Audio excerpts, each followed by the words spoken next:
Morning बच्चों। Good morning sir. ठीक है भाई, आज हम स्टार्ट कर रहे हैं इलेक्ट्रिसिटी। इलेक्ट्रिसिटी के लेक्चर्स जो बनेंगे थोड़े बड़े बनेंगे क्योंकि इनमें न्यूमेरिकल्स भी हैं। ठीक है, बिल्कुल बेसिक से पढ़ाऊंगा, इतना भी बेसिक से नहीं पढ़ाऊंगा कि तुम्हें 8वीं वाला पढ़ाऊं, 10th क्लास की पढ़ेगी कि इलेक्ट्रिसिटी है क्या, कैसे प्रोड्यूस होती है और क्या क्या तरीके हैं, किसको क्या कहते हैं, जो टर्म्स तुम्हें यूज करने हैं और क्या क्या चीज़ों से क्या क्या फर्क पड़ता है। ठीक है, अब जहां जहां मैंने क्या क्या लगाया ना वहां तुम्हें फिल इन द ब्लैंक्स भरना है। ठीक है, तो सबसे पहले इलेक्ट्रिसिटी क्या है, एक तरीके से ये लगा लो फ्लो ऑफ इलेक्ट्रॉन है। अब इलेक्ट्रॉन की वजह से किस तरीके से इलेक्ट्रिसिटी प्रोड्यूस हो रही है या फ्लो हो रही है, तो वो है चार्ज। तो एक इलेक्ट्रॉन या प्रोटॉन या किसी एटम के पास इलेक्ट्रॉन प्रोटॉन तो पक्का ही होंगे। इसका मतलब उनकी फंडामेंटल प्रॉपर्टी समझ लो। एक तरीके से जो चार्ज है ना वो क्या है, फंडामेंटल प्रॉपर्टी है किसी भी एटम कि उसके पास चार्ज तो होंगे। ठीक है भाई, इलेक्ट्रॉन्स होंगे पक्का पक्का। तो हमारे पास इलेक्ट्रिक चार्ज कितने तरीके के हो गए, दो तरीके के, एक हो गया पॉजिटिव और एक हो गया नेगेटिव। पॉजिटिव हमारा होता है प्रोटॉन के पास, नेगेटिव हो गया इलेक्ट्रॉन के पास। अब ऐसा नहीं है कि तुम्हें इलेक्ट्रॉन और प्रोटॉन ढूंढने पड़े इलेक्ट्रिक चार्ज को, पॉजिटिव नेगेटिव चार्ज को पता लगाने के लिए, ऐसा बिल्कुल नहीं। क्योंकि ग्रुप भी होगा, अगर मान लो 1 लाख 1 करोड़ पॉजिटिव चार्ज है मेरे पास तो वो भी सारे पॉजिटिव ही है ना, तो वो प्रॉपर्टी दिखाएंगे पॉजिटिव चार्ज वाली। तो जैसे तुमने बचपन में देखा होगा कि हम लोग स्केल को रब कर देते हैं, है ना, बालों में ऐसे घिसते हैं, फिर छोटे छोटे पेपर को अट्रैक्ट करवाते हैं। या फिर तुमने देखा होगा तुम घर में सोते होगे जिनके पास वैसी वाली रजाई होती है, तो वो ऐसे ऐसे करेंगे तो चिंगारी से छूटती है, चिंगारी से प्रोड्यूस होती है ना। तो वो क्या है, nothing but the charge. Negative positive जहाँ पे चार्ज वो होते हैं तो वहां पे स्पार्क प्रोड्यूस होती है। समझ, अट्रैक्शन होगा नेगेटिव पॉजिटिव चार्ज का, अट्रैक्शन। तो नेगेटिव चार्ज कहाँ होता है, इलेक्ट्रॉन्स पे, पॉजिटिव चार्ज कहाँ होता है, प्रोटॉन्स पे। अब जैसा कि तुम्हें पता है कि भाई एक मोल में इतने इलेक्ट्रॉन्स, इतने ये लगा, अगर मैं बात करूं एक मोल हाइड्रोजन की तो लगभग 1 ग्राम में, 1 ग्राम ऑफ हाइड्रोजन में इतने एटम्स होंगे। 1 ग्राम हाइड्रोजन में इतने एटम्स होंगे, उसके पास इतने ही इलेक्ट्रॉन होंगे, प्रोटॉन्स भी होंगे। समझे, इलेक्ट्रॉन्स और प्रोटॉन्स भी होंगे। अब सारा खेल यहाँ पे आ जाता है कि अगर इतने सारे 1 ग्राम में, तो अगर मेरे पास ज्यादा क्वांटिटी होगी तो फिर मैं उसको काउंट कैसे करूंगा चार्ज को। ठीक है, तो एक बड़ी क्वांटिटी बनाएगी कि बहुत सारे इलेक्ट्रॉन्स का चार्ज जब आ जाएगा तो उसको एक क्वांटिटी, जैसे मोल हो गया ना, आप देख इतने तो बार बार नहीं लिखूंगा, तो इतने जब भी एटम्स हो जाएंगे उसे क्या लिख देते हैं, सीधे एक मोल लिख देते हैं। तो एक और ऐसी क्वांटिटी बनाई गई, एक ऐसी क्वांटिटी बनाई गई, वो क्या है, फंडामेंटल, मतलब ऐसा यूनिट ऑफ चार्ज।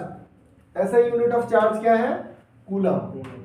कूलम एक साइंटिस्ट थे जिनके नाम पे ये बना।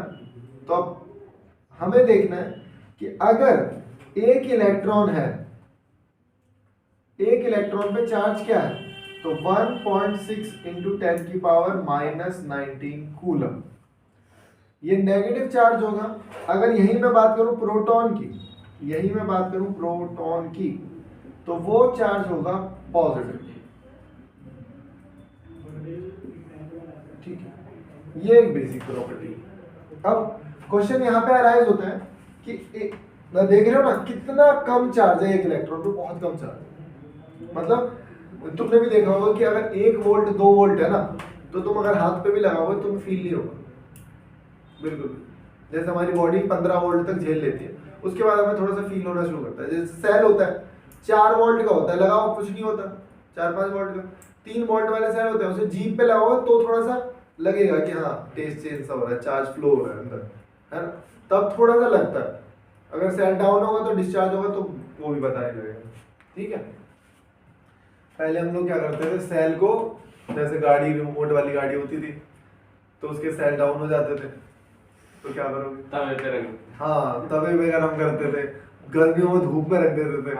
तो बस एक चक्कर मार पाती, उसके बाद ज्यादा नहीं चलेगी, ऐसा नहीं कि पूरी चार्ज हो जाएगी। और जो बैटरी चार्जेबल सेल होते हैं वो कॉस्टली आते हैं। ठीक है, तो इसको उतार लो। ठीक है, ठीक है। अब मैंने तुम्हें ये बताया कि एक इलेक्ट्रॉन का जो चार्ज है 1.6 इंटू 10 की पावर -19 कितना है -19 कूलम। अब जैसे तुमने बचपन में पढ़ा था कि बताओ जो तुम्हारे केले हैं 60 रुपए किलो है, 60 रुपए के दर्जन है, तो 12 केले कितने के 60 रुपए। तो अगर मैं एक केला निकालूं तो आप 12 को इससे डिवाइड कर दोगे तो एक केले की वैल्यू आ जाएगी 5 रुपए।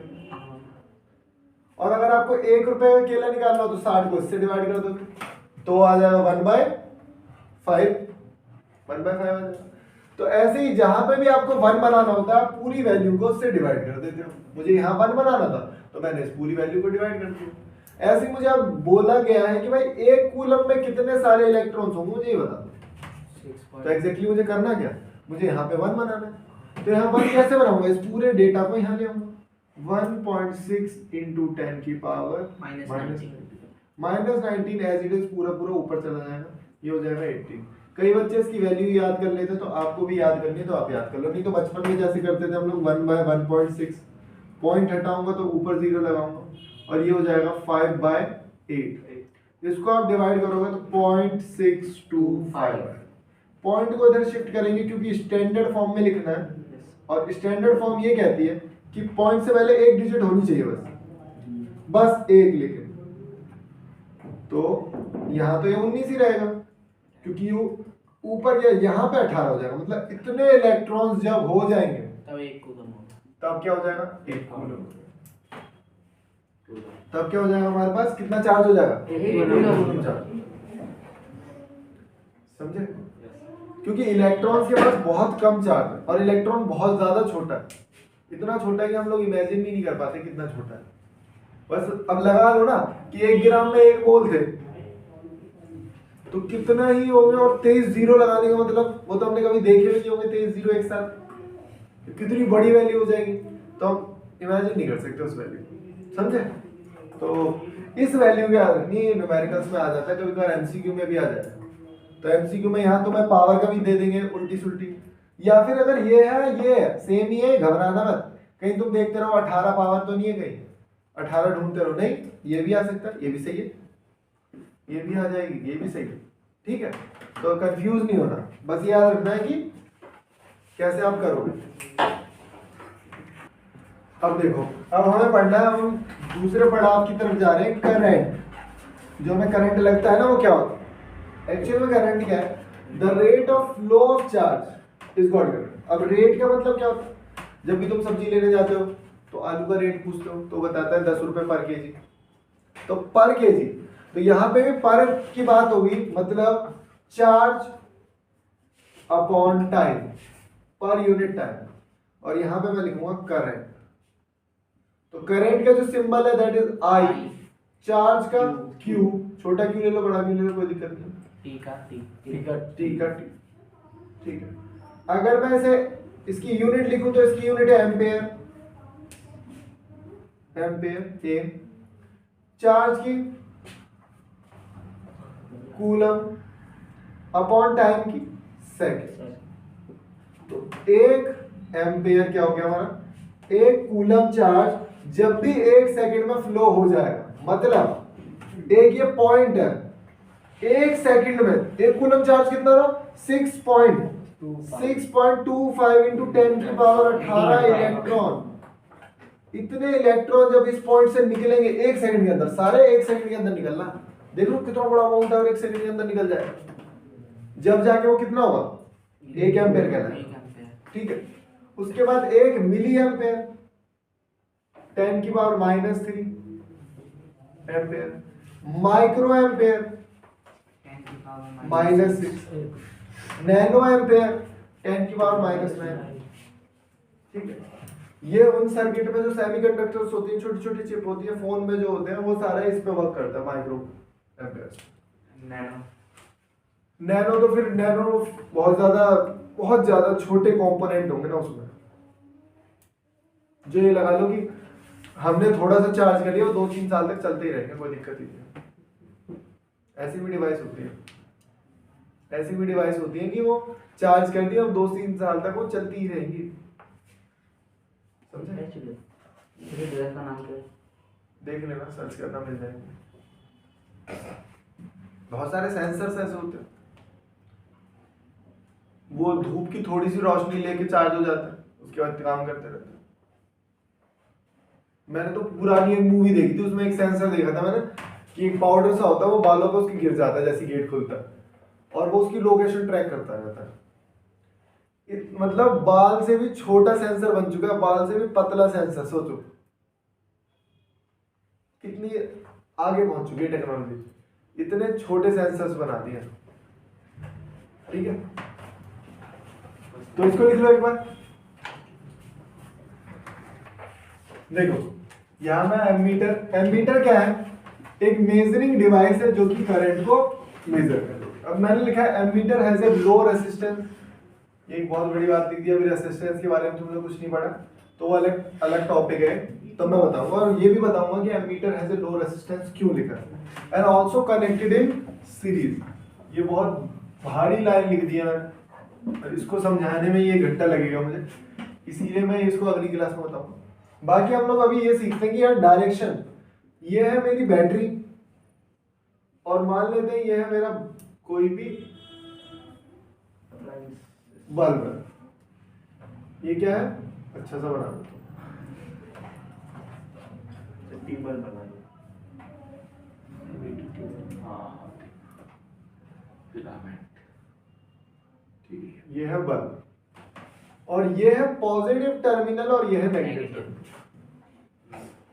ठीक, लोगों ने, जितने भी साइंटिस्ट है उनकी बैठक हुई, उन्होंने बैठक में डिसाइड किया कि हम लोग मान लेते हैं कि करंट को ना पॉजिटिव से निकल रहा है।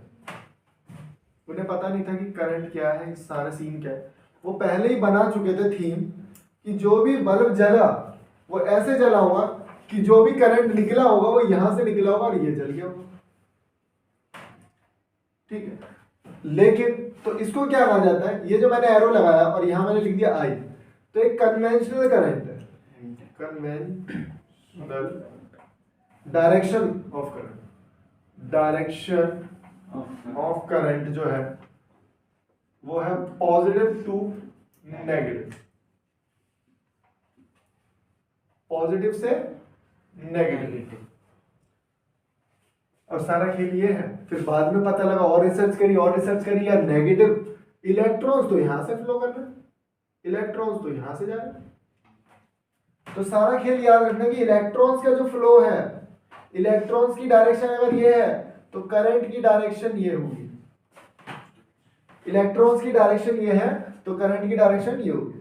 उन्होंने डायरेक्शन चेंज नहीं करी, वो चाहते तो कर देते, बोल देते सॉरी कि भाई डायरेक्शन तो हमने गलत ले लिया, इलेक्ट्रॉन्स की डायरेक्शन ये है तो करंट भी यहीं से जाएगा, क्योंकि current is nothing but the flow of electron. लेकिन वो मान चुके थे पहले से, तो उन्होंने बोल दिया ठीक है भाई, उसको बोल देते कन्वेंशनल करंट। ठीक है, जैसे हम लोगों ने लेंस, मिरर वगैरह सब कुछ पढ़ा था, तो उसमें हमने क्या पढ़ा था? Sign convention. साइन कन्वेंशन पढ़ा था। हमने क्या पढ़ा था? साइन कन्वेंशन की पॉजिटिव इधर ले लिया, नेगेटिव इधर ले लिया। बिल्कुल एग्जैक्टली वही है। ये कन्वेंशनल करंट है, हमने मान लिया कि जो करंट है वो इधर से फ्लो कर, लेकिन एक्चुअल में करंट यहां से फ्लो कर। समझे? क्योंकि फ्लो ऑफ इलेक्ट्रॉन और इलेक्ट्रॉन तो नेगेटिव टर्मिनल से निकलेंगे। तो हमेशा याद रखना, कई बार इलेक्ट्रॉन का डायरेक्शन ये है, मैग्नेट वाले चैप्टर में आएगा कि इलेक्ट्रॉन्स की डायरेक्शन दे रखी होगी और बोलेगा करंट की डायरेक्शन बताओ, तो ये याद रखना कि जो वो अपोजिट। ठीक है, अब इसके बाद हमें पढ़ना है पोटेंशियल डिफरेंस, इलेक्ट्रिक पोटेंशियल। ठीक है, तो देखो अब हमें पढ़ना है इलेक्ट्रिक पोटेंशियल क्या है। इलेक्ट्रिक पोटेंशियल, अच्छा पोटेंशियल का मतलब तुम्हें पता, energy. Potential is nothing but the energy, कि तुम में पोटेंशियल है, तुम में एनर्जी है काम करने की। ठीक है, और पोटेंशियल एनर्जी भी पढ़ा है हमने। तो पोटेंशियल कुछ नहीं है, एक एनर्जी है, और जो कहाँ यूज होगी? वो यूज होगी वर्क डन करने में, to moving a positive charge from infinite to that. मतलब भाई एक इनफाइनाइट का पॉइंट है, मुझे नहीं पता कहाँ पे, उस पॉइंट को लेके आना है कहाँ तक? एक पॉइंट। तो जब एक पॉइंट को मैं इनफाइनाइट से यहाँ पे लेके आऊंगा तो कुछ ना कुछ तो एनर्जी यूज होगी, कुछ ना कुछ तो एनर्जी यूज होगी। तो उसी एनर्जी को क्या कहा गया? Electric potential. और किसको लाना है? सिर्फ एक चार्ज को लाना है, ऐसा नहीं 10-50 चार्ज ले, एक ही। अब डिफरेंस का मतलब तुम्हें डिफरेंस से ही पता। डिफरेंस का मतलब एक यहाँ पे पॉइंट है और एक यहाँ पे पॉइंट। मान लो यहाँ पे वोल्टेज पैदा हुआ, कुछ ना कुछ पैदा हुआ होगा, और उस इलेक्ट्रॉन्स को, उन सारे इलेक्ट्रॉन्स को मुझे यहाँ से यहाँ मूव करना है, उन सारे को यहाँ से यहाँ मूव करना है। तो work done to move a unit positive charge from one point to another point, एक पॉइंट से दूसरे पॉइंट तक। तो इसको डिफाइन करा जाता है पोटेंशियल डिफरेंस को। मैं पोटेंशियल डिफरेंस हो गया हमारा work done upon charge, work done upon charge. Potential difference को हम लोग V से डिनोट करते हैं, वोल्टेज से, V से। वर्क डन को W W से, और चार्ज को Q से। बहुत बढ़िया, Q से। तो अगर मैं बात करूं 1 वोल्ट, इसकी यूनिट की 1 वोल्ट, तो ये हो जाएगा 1 joule, 1 joule upon 1 coulomb. Coulomb. ये तो 1 volt is equal to 1 joule upon 1। Voltage को नापा किससे जाएगा? वोल्टेज को नापा जाएगा वोल्टमीटर से। वोल्टेज को किससे नापा जाता है भाई? वोल्टमीटर से। ये छोटी छोटी चीजें याद रखनी कि वोल्टमीटर को वोल्टेज को वोल्टमीटर से नापा जाता है। तुमने देखा होगा जब फोन सही करते हैं ना, उनके पास मीटर रहता है, तो उसमें वो घुमाते हैं, तो जब करंट नापना है तो करंट वाले पे कर देंगे, वोल्टेज नापना है तो वोल्टेज वाले पे कर देंगे। तो पूरा अंदर एक सर्किट बना हुआ। पहले अलग अलग आते थे, पहले वोल्टमीटर का डब्बा सा होगा, अलग होगा, 200 तार निकल रही होंगी, उसे लगाएंगे तो वोल्टेज बता देगा 220 हो रहा है। करंट बताना तो करंट वाला अलग है, एमीटर लगाया जाएगा, वोल्टमीटर लगाएगा उसको नापने के लिए, डिटेक्ट करने के लिए, सिर्फ पता लगाना कि जरा सा भी है या नहीं, जरा सा भी वोल्टेज तार में बह रहा है या नहीं, तो क्या लगाएंगे? गैल्वेनोमीटर। क्या लगाएंगे? Galvanometer is just used to detect, just used to find out, tester. बताना है, टेस्टर है एक तरीके से। अगर वो हिल गया तो समझ जाए, ठीक है। ये तो पोटेंशियल डिफरेंस जो है वो इंपॉर्टेंट है, वोल्टेज वाला कंसेप्ट तुम्हें समझ में, ठीक है। देखो अब ये क्वेश्चन है जहां मैंने तुम्हें करंट दे दिया, टाइम दे दिया, और तुम्हें निकालना क्या है? चार्ज निकालना। चलो बताओ फॉर्मूला कौन सा लगेगा? 2 फॉर्मूले बनाए अंदर, बताओ। पहला फॉर्मूला बताएगा सूरज, बता। Q अपॉन T लगेगा। बहुत बढ़िया। इसमें लगेगा Q अपॉन T, और यहाँ पे लिखूंगा I। ठीक है भाई, I तो मुझे पता है 0.25 एम्पियर। कई बार क्वेश्चन ऐसे भी हो जाता है, ये मिली एम्पियर में होता है। क्वेश्चन को मैं थोड़ा सा मॉडिफाई कर ही देता हूँ। मान लो मैंने लिख दिया 25 मिली एम्पियर, 25 मिली एम्पियर।